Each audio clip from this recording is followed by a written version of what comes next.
नमस्कार। विद्या news line में आपका स्वागत है। सबसे पहले आपसे एक रिक्वेस्ट कि यदि अभी तक आपने इस चैनल को सब्सक्राइब नहीं किया है तो प्लीज़ सब्सक्राइब कर लें और बेल आइकन को ऑन रखें ताकि नोटिफिकेशन मिलती रहे। लाइक करना व कमेंट करना हरगिज़ नहीं भूलिएगा। बिहार की सियासत में आज तूफान रहा। वजह ये है कि जो भ्रम की स्थिति एनडीए और महागठबंधन में पैदा हुई, उसका असर अब दिखने लगा है। सबसे पहले बात करें महागठबंधन की तो वहाँ पर 121 सीटों पे जो पहले फेज में चुनाव होने जा रहा है, पता चला है कि लगभग 130 सीटों पर इन्होंने अपने उम्मीदवार उतार दिए हैं, यानी आपस में ही टकरा रहे हैं।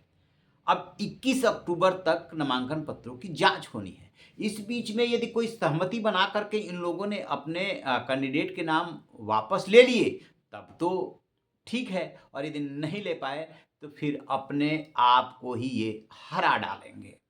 दूसरी महत्वपूर्ण बात कि आपको याद होगा चुनाव से कुछ दिन पहले, कुछ महीने पहले जेएमएम और पशुपत पारस का एलजेपी आ गया था महागठबंधन में।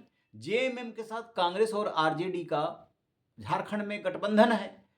अब लास्ट लास्ट तक तेजस्वी यादव और कांग्रेस हेमंत सोरेन को यह आश्वासन देती रही कि हम आपको सीटें देंगे, लेकिन ऐन मौके पर इन लोगों ने चुप्पी साध ली, मुकर गए। अब जेएमएम के जो महासचिव भी हैं और प्रवक्ता भी सुप्रियो भट्टाचार्य, वो हैं, आए हैं सामने और आरजेडी व कांग्रेस पर साधा है निशाना। खास तौर से आरजेडी को लेकर के बहुत जबरदस्त नाराजगी है। उनके भी 6 कैंडिडेट ने नामांकन दाखिल कर दिए हैं और पहले फेज दूसरे फेज को मिला करके वो 10 प्लस सीटें लड़ने की जुगत में हैं।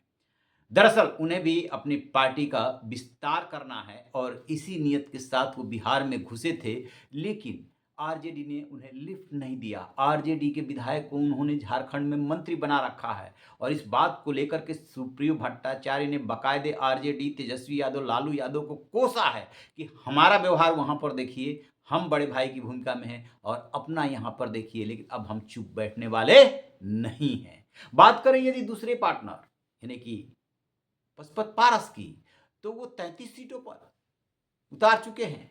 25 की तो लिस्ट जारी कर दिए हैं और पशुपत पारस ने एक बहुत बड़ा काम किया है राजनीति के लिहाज से, सियासत के लिहाज से।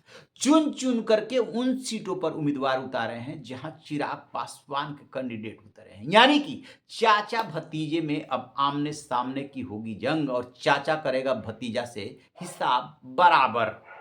और दूसरी तरफ फिर तेजस्वी को निशाने पर लिया है, क्योंकि कहीं ना कहीं इस बात की नाराजगी है कि लास्ट तक आप हमें अटकाए रखे और जब सीट देने की बारी आई तो मुकर गए। लिहाजा उन्होंने तेजस्वी की सीटों पर भी अपने कैंडिडेट उतारे हैं और वो कैंडिडेट हैं जो या तो जेडीयू से आए हैं या किसी अन्य पार्टी से आए हैं, पूर्व विधायक हैं, भारी भरकम है, कुछ वोट हासिल करने की हैसियत रखते हैं निजी तौर पर। लिहाजा दोनों को नुकसान पहुंचाने जा रहे हैं। चिराग पासवान को बहुत बड़ा झटका लगा है मढ़ौरा में। वहां पर उन्होंने भोजपुरी फिल्मों की एक्ट्रेस सीमा सिंह को टिकट दिया था और जैसे ही नामांकन पत्रों की जांच शुरू हुई, उनका नामांकन हो गया है रद्द।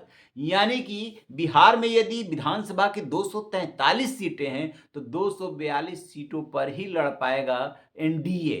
क्यों? क्योंकि एक सीट पर तो जो उनके खाते में गई थी उस कैंडिडेट का नामांकन ही रद्द हो गया। अब यहीं पे काम आते हैं जो आपके पार्टी से अलग होकर के निर्दलीय चुनाव लड़ रहे हैं वो कैंडिडेट। क्यों? क्योंकि उन्हीं में से चुन करके आपको किसी को समर्थन देना होगा ताकि चुनाव बाद उसको अपने साथ लाने में आपको आसानी रहेगी।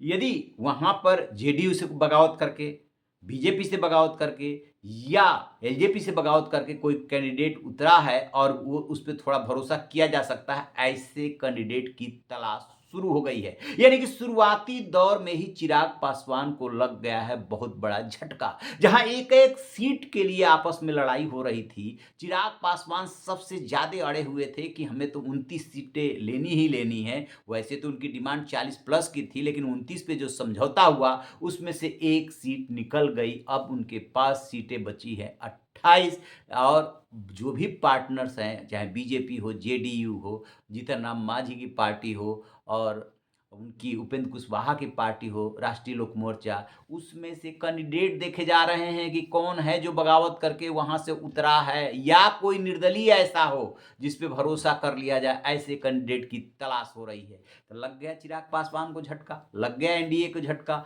महागठबंधन में दो दल अलग हो गए कि हम आपके साथ नहीं है, आपने हमें टिकट सीट नहीं दिया, लिहाजा हम अलग चुनाव लड़ेंगे। स्वाभाविक सी बात है कि झारखंड मुक्ति मोर्चा यानी कि जेएमएम उन सीटों पे चुनाव लड़ेगा जो कहीं ना कहीं झारखंड से जुड़े होंगे, जहां पर उनका अपना असर होगा। और उन्होंने इन सीटों में से एक दो भी सीट निकालते हैं, थोड़ी देर के लिए मान लीजिए नहीं निकालते हैं, तो सबसे बड़ा सवाल ये है कि आमने सामने लड़ेंगे तो किसको नुकसान पहुंचाएंगे। यदि आज की बात कर रहे हैं तो महागठबंधन बहुत बुरी स्थिति में है। वजह ये है कि एक तो सीटों का ठीक से बंटवारा नहीं हुआ, कैंडिडेट रिपीट हो गए, दो दल अलग हो गए आपसे, उन्होंने अपना कैंडिडेट उतारा और खास तौर से वहां पे उतारा जहां से कि आरजेडी चुनाव लड़ रही है।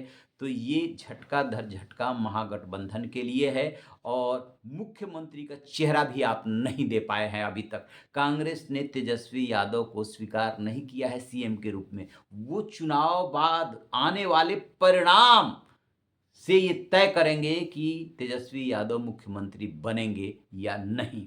तो कह सकते हैं कि महागठबंधन फिलहाल जो है वो बिना लड़ाई लड़े ही कमजोर दिख रहा है। यदि समय रहते उसने इसको सुलझा लिया तो ठीक, नहीं तो हो जाएगा भारी नुकसान।